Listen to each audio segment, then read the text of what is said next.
Good morning बच्चों, कैसे हैं आप। आशा करता हूँ आप सभी अच्छे होंगे। आपका स्वागत है बच्चों आपके अपने YouTube चैनल AB इंस्टीट्यूट में। बच्चों आज हम करेंगे कक्षा 7 की हिंदी के पाठ 1। इस पाठ का नाम है मेरी भावना। इस पाठ के प्रश्नोत्तरों को आज हम विस्तार से हल करेंगे। बच्चों बिल्कुल भी देर न करते हुए अब हम चलते हैं इस पाठ के प्रश्नोत्तरों की ओर। बच्चों अब हम इस पाठ के शब्द अर्थों को देखेंगे। इस पाठ में हमें कुछ शब्द दिए हैं, जैसा कि हम यहाँ देख रहे हैं। पहला जो हमारा शब्द है अहंकार, दूसरा है परिणति। इस तरीके से हमें ये शब्द दिए हैं, एक एक करके हम इनके अर्थों को देख लेते हैं बच्चों अहंकार का अर्थ है घमंड। परिणति का अर्थ है बदलाव या परिवर्तन। देशोन्नति का अर्थ है देश की उन्नति। स्त्रोत का अर्थ है धारा, साधन या उद्गम। ईर्ष्या का अर्थ है जलन। दुर्जन का अर्थ है दुष्ट। द्रोह का अर्थ है वैर। करुणा का अर्थ है दया। कटु का अर्थ है बच्चों कठोर या कड़वा। क्षोभ का अर्थ है खेद या दुख। क्रूर का अर्थ है निर्दयी। कुमार्गतों, इसका अर्थ है बुरे रास्ते पर चलने वाला। कृतधन, इसका अर्थ है उपकार ना मानने वाला। युगवीर का अर्थ है बच्चों एक समय का प्रसिद्ध योद्धा। इस तरीके से आप इन शब्दों के अर्थों को लिख सकते हैं बच्चों। अब बच्चों हम इस पाठ के प्रश्न क्रमांक 1 को करेंगे, जो है निम्नलिखित प्रश्नों के उत्तर दीजिए। जैसा कि हम यहाँ पर देख रहे हैं बच्चों, हमें कुछ प्रश्न दिए गए हैं, जैसे का, खा, गा। तो इन प्रश्नों के हम उत्तरों को एक एक करके देख लेते हैं बच्चों। अब हम प्रश्न क्रमांक 1 के का नंबर को करेंगे, जो है हमें जीवों के प्रति किस तरह की भावना रखनी चाहिए। इसका उत्तर होगा बच्चों हमें जीवों के प्रति मित्रता व दया की भावना रखनी चाहिए। तो यहाँ पर जीवों का अर्थ है बच्चों जिस भी चीज़ में जान होती है उसे हम जीव कहते हैं, जैसे पेड़ पौधे, जानवर, मनुष्य इत्यादि। तो जितने भी जीवधारी हैं उनके प्रति हमें दया यानी कि करुणा और मित्रता यानी कि दोस्ती की भावना रखनी चाहिए। हमें उन्हें कभी भी नुकसान नहीं पहुंचाना चाहिए। क्रमांक मेरी भावना कविता में कवि ने किन पर साम्य भाव रखने की बात कही। उत्तर, इस कविता में कवि ने दुष्ट, निर्दयी व गलत रास्ते पर चलने वाले इत्यादि के प्रति साम्य भाव रखने की बात कही है। तो बच्चों इस कविता में जो कवि कहते हैं कि जो दुष्ट, निर्दयी व गलत रास्ते पर चलने वाले व्यक्ति हैं उनके प्रति मेरा साम्य भाव का अर्थ यहाँ पर समान भावना हो। जो भावना मेरे लिए अच्छे व्यक्तियों के लिए रहती है वही भावना गलत व्यक्तियों के लिए भी रहती है, यानी कि मेरी भावना में कोई परिवर्तन ना आए। प्रश्न क्रमांक हाँ, देशोन्नति से कवि का क्या आशय है। कवि किस तरह की देशोन्नति में सम्मिलित होना चाहता है। उत्तर, देशोन्नति से कवि का आशय देश की उन्नति से है। कवि चाहता है कि सभी हृदय से युगवीर बनकर देश की उन्नति और विकास में सम्मिलित हों। तो कवि हमारे जो हैं वो ये चाहते हैं बच्चों कि ना हर एक व्यक्ति देश का वो देश की उन्नति में लग जाए और देश का विकास करे। जैसे कि एक फौजी होता है तो वो देश की रक्षा करके देश का विकास करता है बच्चों। इसी तरीके से हर एक व्यक्ति अपने अपने कर्तव्य से, अपने अपने कामों से देश की सेवा करके एक योद्धा की तरह देश की उन्नति और देश का विकास करेगा। बच्चों अब हम इस पाठ के प्रश्न क्रमांक 2 को हल करेंगे, जो है निम्नलिखित शब्दों में से सद्गुण और दुर्गुण के लिए प्रयुक्त शब्दों की सूची अलग अलग बनाइए। तो जैसा कि हम यहाँ पर देख रहे हैं बच्चों, हमें कुछ शब्द दिए हैं। इन शब्दों में कुछ सद्गुण शब्द हैं, कुछ दुर्गुण शब्द हैं, तो उन्हें हमें अलग अलग छांट कर लिखना है बच्चों। तो सबसे पहले तो हम ये समझ लेते हैं कि सद्गुण क्या होते हैं और दुर्गुण क्या होते हैं। तो बच्चों ऐसे गुण जो किसी व्यक्ति को अच्छा बनने में मदद करते हैं उन गुणों को हम सद्गुण कहते हैं, और ऐसे गुण जो किसी व्यक्ति को बुरा बनाते हैं उन गुणों को हम दुर्गुण कहते हैं।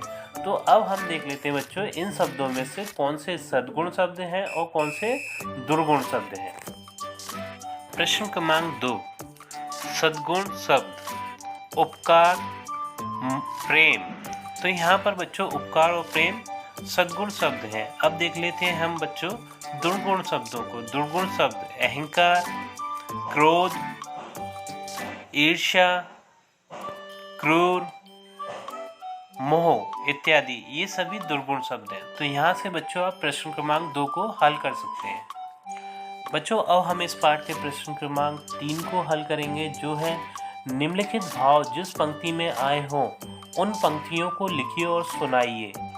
तो जैसा कि हम यहाँ देख रहे हैं बच्चों, हमें कुछ भाव दिखाई देख रहे हैं, जैसे ईर्ष्या, करुणा, लालच, कृतघ्न इत्यादि। तो कविता में जिन पंक्तियों में इनका प्रयोग हुआ है उन्हें हमें बताना है बच्चों, सुनाना है। लेकिन मैं आपको लिखकर बताता हूँ, आप उसे याद कर लीजिएगा। प्रश्न क्रमांक 3, ईर्ष्या। पंक्ति, देख दूसरों की बढ़ती को कभी न ईर्ष्या भाव धरो। ईर्ष्या भाव का प्रयोग इस पंक्ति में किया गया है। करुणा, दीन दुखी जीवों पर मेरे उर्से करुणा स्रोत भये। करुणा भाव का प्रयोग इस पंक्ति में किया गया है। लालच, अथवा कोई कैसा ही भय या लालच देने आए। लालच भाव का प्रयोग इस पंक्ति में किया गया है। कृतधन, हो नहीं कृतधन कभी मैं द्रोह न मेरे उर आए। तो कृतधन भाव का प्रयोग इस पंक्ति में किया गया है। यहाँ से ये पंक्तियाँ बच्चों आपको याद करना है। इस प्रकार से आपका प्रश्न क्रमांक 3 पूर्ण होता है।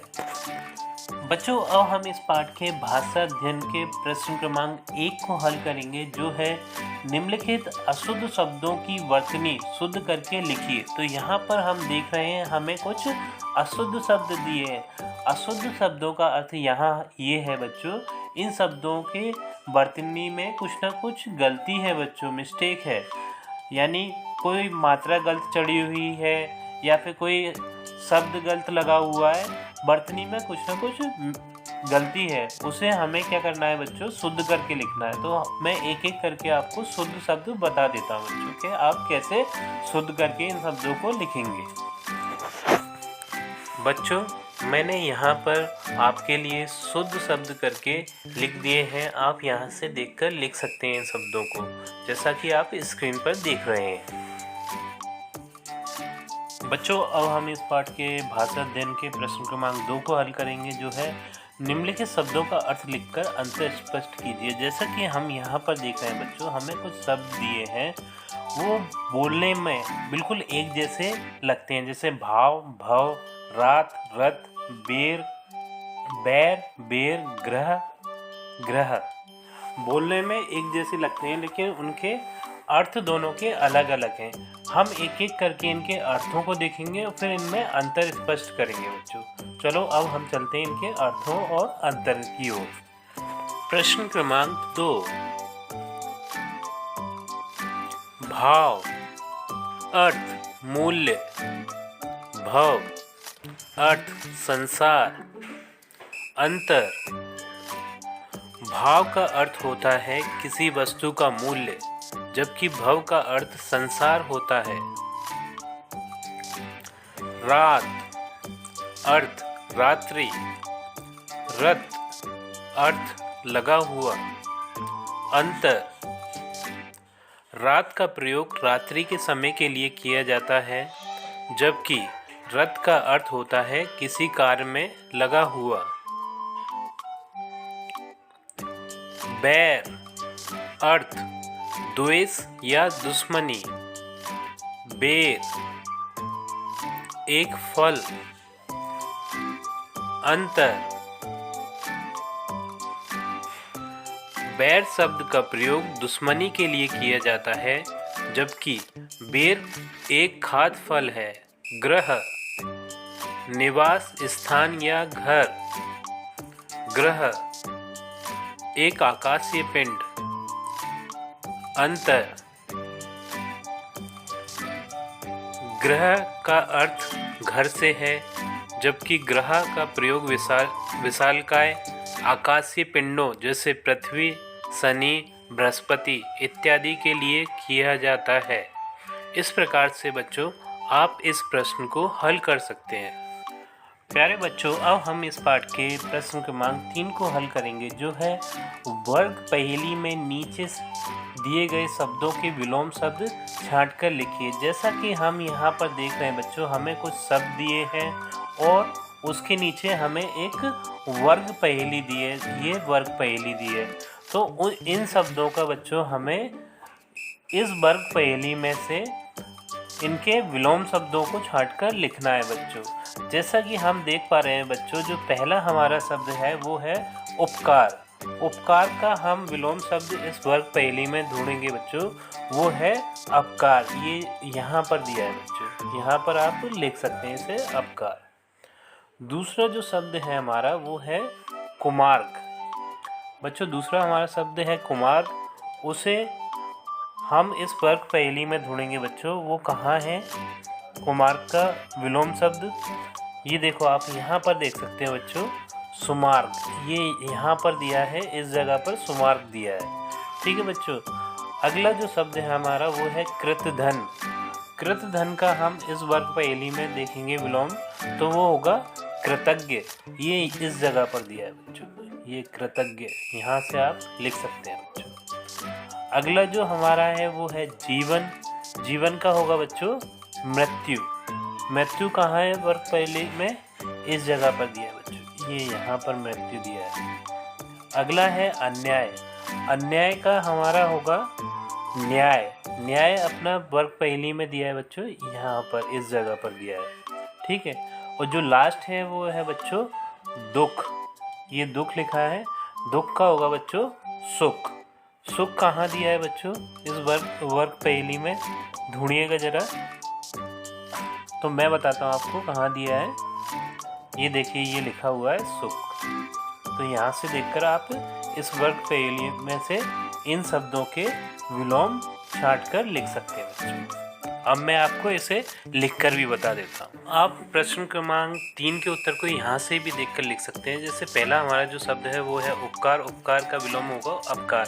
दूसरा शब्द है कुमार्ग। कुमार का विलोम होगा सुमार्ग। तीसरा शब्द है कृतधन, इसका विलोम होगा बच्चों कृतज्ञ।